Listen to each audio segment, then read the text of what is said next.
I have this template that's available over on chalkitupfancy.com. You're going to print it on your printer and then cut on the black lines.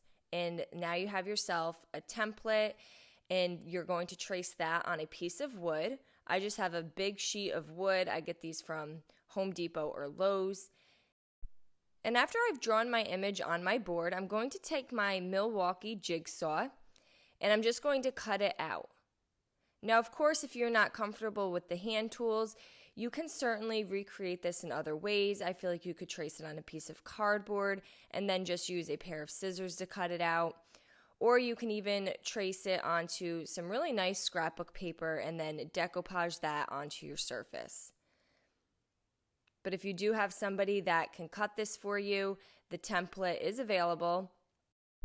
Once I had that cut out, I'm going to take my handheld sander and just sand around the edges. Sometimes the edges can get really rough, so you may even want to cut from the back side and flip it over. It seems to be smoother on the other side.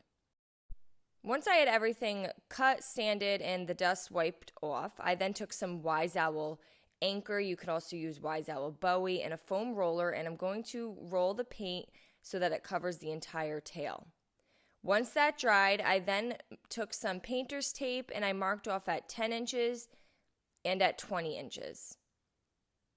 And I'm just going to lay that painter's tape down. You can certainly leave it all blue. I just wanted to give this a little more detail.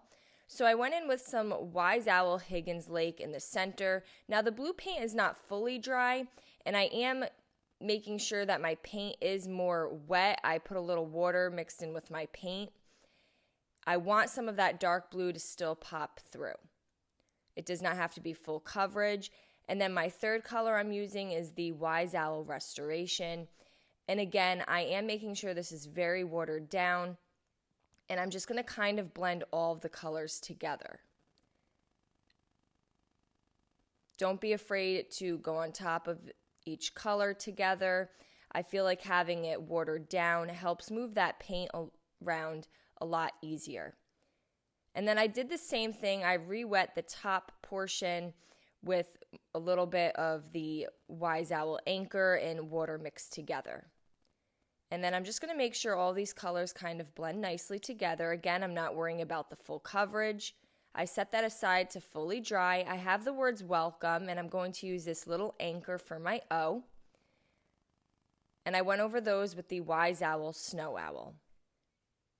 Now, I feel like you can certainly pick any color of your choice. I do feel like the white is going to pop the most against the colors that we painted the tail. And I just want to make sure those are covered really well, and then I'm going to allow those to fully dry. Once everything is dry, I'm going to take some Elmer's wood glue and a small paintbrush. I'm going to place my letters down just so I have a better idea of where I'm placing them before I get gluing. Once I was happy with the placement, I just take my small paintbrush and the wood glue and I paint it onto the back side of each letter. You can also use hot glue, but I do feel like the wood glue is going to hold better.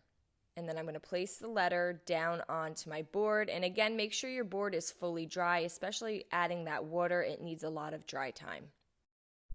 And there you go. Now we have this really fun nautical tail sign. I really hope you enjoyed this video. Paint products, tissue paper, transfers, and mesh stencils can all be found on our webpage at chalkitupfancy.com.